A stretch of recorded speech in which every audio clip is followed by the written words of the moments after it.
malam-malam ada suara-suara jangkrik atau apa ini. Kita cari sumber suaranya.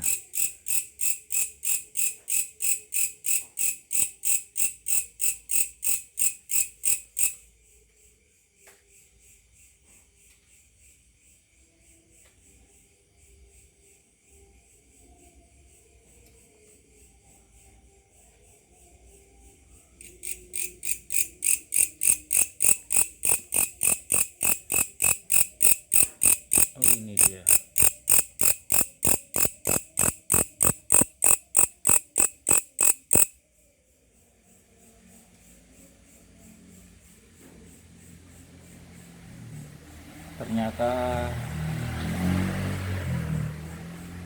Ternyata bukan jangkrik, tapi belalang.